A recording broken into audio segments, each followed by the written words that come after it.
अस्सलाम वालेकुम गाइस, मैं वीडियो बनाने जा रहा हूँ मैक्सिलरी सेकंड प्रीमोलर के बारे में। इसका एक्चुअली कंपैरिजन होगा maxillary second premolar with that of the maxillary first premolar. ठीक है, सबसे पहले बात यह आती है कि हमारे जो मैक्सिलरी सेकंड प्रीमोलर होता है इसका क्राउन छोटा होता है, मैक्सिलरी फर्स्ट प्रीमोलर का क्राउन बड़ा होता है।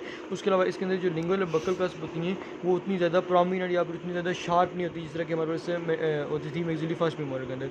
इसके अलावा इस क्राउन के बारे में बात करनी है, थोड़ा सा ज़्यादा राउंडेड है, इसमें सारे के सारे स्ट्रक्चर ज़्यादा राउंडेड पाए जाते हैं। उसके अलावा इसका ओक्लूजल टेबल थोड़ा सा ज़्यादा रिंकल्ड होता है। अब प्रॉपर बात करते हैं, इसके अंदर स्टार्ट करते हैं चीज़ों की। सबसे पहली बात याद रखनी है बक्कल एस्पेक्ट में दोनों में क्या डिफरेंस आते हैं। ठीक है, अगर हम बात करते हैं मैक्सिलरी फर्स्ट प्रीमोलर की, उसके बक्कल एस्पेक्ट में हमने बात की थी, उसकी जो हमारे बक्कल रिच थी वो ज़्यादा शार्प थी, ज़्यादा प्रोमिनेंट थी, लेकिन इसमें इतनी प्रोमिनेंट नहीं होती। ठीक है, उसके अलावा उसके अंदर जो हमारे पास ये मीजियो ओक्लूजल एंगल और बक्को ओक्लूजल लाइन एंगल थी, ये दोनों उसमें बड़ी शार्प थे, मतलब प्रोजेक्टिंग थे, बहुत क्लियर थे। इसमें उतने ज़्यादा क्लियर नहीं होते। उसके अलावा नेक्स्ट अगर बात करते हैं इसकी जो मिजिल साइड है, ठीक है, इसकी क्या कहना लगता हूँ, इसकी ये कि हमारे पास जो मिजियल ये जो बक्कल कस्प होती है ये थोड़ा सा मिजली थोड़ी सी ऑफसेट होता है। लेकिन अगर हम बात करते थे जो फर्स्ट प्रीमोलर उसमें थोड़ा सा डिस्टली ऑफसेट थी, लेकिन इसमें थोड़ा सा मीजिली ऑफसेट है। उसके वजह से यहाँ पे थोड़ी सी मीजियल आपको शायद नजर भी आ रहा हो, ये वीडियो में नजर आ रहा है। ठीक है, थोड़ी सी यहाँ पे कनकेविटी सी बनती है। उसके अलावा अगर ये इसके डिफरेंस हो गए मीजियल एस्पेक्ट में, उसके बाद बात करते हैं लिंगुअल एस्पेक्ट में। लिंगुअल एस्पेक्ट में पहले ये बात रखनी कि जो फर्स्ट प्रीमोलर था उसके अंदर ये वाली कास्ट छोटी थी, इसके अंदर ये वाली कास्ट लिंगुअल कास्ट बड़ी होगी। दूसरी ये बात डिफरेंस याद रखने कि उसके अंदर जो हमारे पास लिंगुअल कास्ट थी ये थोड़ी सी आपकी toward the mesial side offset था, लेकिन इसका टुवर्ड द मीजियल ऑफसेट नहीं होता। ठीक है, ये सिंपल स्ट्रेट होती है। उसके बाद नेक्स्ट की बात करते हैं, इसका सीमेंटो नेमो जंक्शन जो होता है जो सेकंड वाले का, इसका थोड़ा सा कम कन्वेक्स होता है, फर्स्ट वाले का ज़्यादा कन्वेक्स होता है। ठीक है, नेक्स्ट की हम बात करते हैं इसके मीजियल आउटलाइन के बारे में। मीजियल आउटलाइन में अगर हम बात करें, इसकी वाली मीजियल आउटलाइन बनती है। ठीक है, मीजियल आउटलाइन किससे जज करनी है, इसकी यहाँ से जो अगर हम फ्रंट में देखें तो इसकी जो मीजियल ऑफ सेट से, ठीक है, बकल कस की मीजियल ऑफ सेट से हमने मीजियल साइड देखनी है। इसके मीजियल साइड पे यहाँ पे कोई कनकेविटी नहीं पाई जाती, जबकि जो हमारे पास सेकंड प्रीमोलर था, फर्स्ट प्रीमोलर था, उसमें कनकेविटी पाई जाती थी। इसके अलावा इसका जो कॉन्टैक्ट एरिया होगा वो थोड़ा सा ज़्यादा सर्वाइकली लोकेटेड होगा। उसके अलावा ये थोड़ी सी ज़्यादा राउंडेड होगी as compared to that of the first premolar. ठीक हो गया।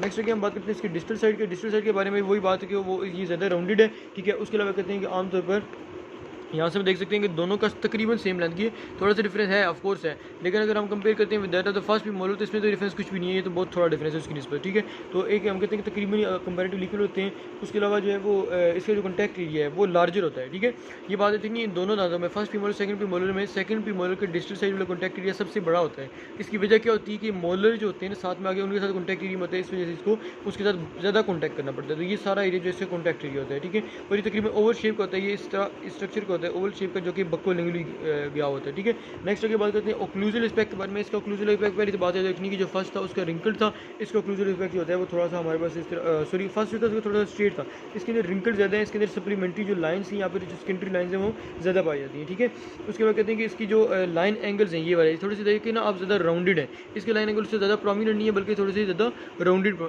लाइन एंगल है तो। ठीक है, इसके अंदर जो ज़्यादा थोड़े राउंडेड है। उसके अलावा कहते हैं सेंट्रल ग्रूव इसके अंदर शार्टर होती है। इसका मतलब शार्टर होने का मतलब क्या है, ये जो मिडिल पिट और डिस्टल पिट है आपस में क्लोज थोड़ी सी होती है। ठीक है, यानी कि टुवर्ड द सेंटर दोनों होती हैं।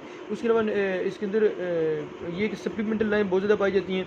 ठीक है, उसके बाद कहते हैं कि हमारे पास इसके अंदर जो मार्जिनल रिज, ठीक यहाँ पे एक मीजियल मार्जिनल ग्रूव हुआ करती थी इन द मीजियल टूथ। ठीक है, sorry in the first premolar. इसके अंदर मीजियल मार्जिनल ग्रूव नहीं होती, अगर हो भी तो इतनी कम होती है कि ना होने के बराबर हम कहते हैं। ठीक है, उसके अलावा कहते हैं कि हाँ, एक बहुत इंपॉर्टेंट बात है, बहुत इंपॉर्टेंट बात है, मैंने आपको मैक्सिलरी फर्स्ट प्रीमोलर के अंदर बताया था कि उसकी जो लिंगुअल कस्प है उसकी 3 इंक्लाइन प्लेन फंक्शन होती है और एक मीजियो लिंगुअल जो होती है फंक्शन नहीं होती। लेकिन ये जो है इसकी चारों की चारों हमारे पास इंक्लाइन प्लेन है वो फंक्शन होती हैं। ठीक है, इसकी लिंगुअल कस्प की आगे वाले जो बक्कल कस्प है उसका सेम हिसाब है, 2 फंक्शन 2 नॉन फंक्शन, लेकिन लिंगुअल कस्प की चारों इसकी फंक्शन होती हैं। एक और मेजर डिफरेंस आता है इनके रूट में। जो हमारे पास मैक्सिलरी फर्स्ट प्रीमोलर था उसके अंदर 2 रूट्स पाई जाती थी, नॉर्मल जो पैटर्न था। उसके अलावा और भी हो सकती है, सिंगल भी हो सकती है, लेमिनेटेड भी हो सकती है, लेकिन नॉर्मल पैटर्न ये था कि उसके अंदर हमारे पास पाई जाती थी 2 रूट्स। लेकिन ये इसके अंदर सिंगल रूटेड है। ठीक है, सिंगल रूटेड होती है। उसके अलावा रूट्स के अंदर दोनों साइड पे कनकेविटीज होती हैं, जिनको हम कहते हैं रूट कनकेविटीज या फिर लॉन्गिट्यूडिनल ग्रूव का नाम देते हैं। ठीक है, ये इसकी तकरीबन स्ट्रक्चर थे। उसके अलावा इसकी भी जो रूट होती है ना वो एपिकली थोड़ी सी डिफ्लेक्टेड होती है टुवर्ड द डिस्टल साइड, जिस तरह के हमारे पास फर्स्ट प्रीमोलर की होती है। ठीक है, दोनों ये बात सेम है।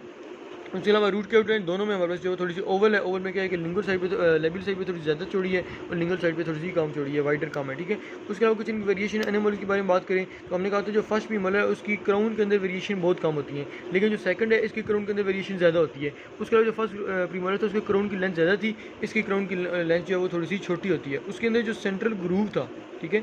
उसके अंदर क्या था, उसके अंदर जो सेंट्रल ग्रूव था आमतौर पर हमेशा होता है, लेकिन जो सेकंड वाला है इसके अंदर वेरिएशन आ सकती है कि कभी कभी सेंट्रल ग्रूव होता ही नहीं है, ठीक है। उसके अलावा कहते हैं इसके अंदर ना ये एक वेरिएशन है ना कि जो डिस्टल ऑफसेट होता है ना रूट का, मतलब एपिकल थर्ड में, ये एक वेरिएशन है, ठीक है। इसके अंदर कहते हैं कि वो बहुत ज़्यादा होता है, जो हमारे फर्स्ट फीमर होता है उसके अंदर इतना ज़्यादा नहीं होता था, ठीक है। तो इसके अलावा कहते हैं कि इसके अंदर ऐसा भी हो सकता है, वेरिएशन हो सकती है कि इसके अंदर तीन रूट्स हों, ठीक है। वैसे तो ये ना कि इसके अंदर एक रूट होती है, लेकिन सॉरी दो रूट्स हो सकती हैं, ठीक है। इसके अंदर दो रूट्स भी हो सकती है, ठीक है। तो वो हम कहते हैं कि वो मिलता है with the type 2 first premolar. Normally हम जो प्रीमोलर होता है वो टाइप 2 फर्स्ट प्रीमोलर होता है, ये भी याद रखना है कि फर्स्ट प्रीमोलर जो है ना वो नॉर्मली जिसके बारे में हम बात करते हैं वो टाइप 2 होता है, टाइप 1 नहीं होता, ठीक है। That's all about the maxillary second premolar.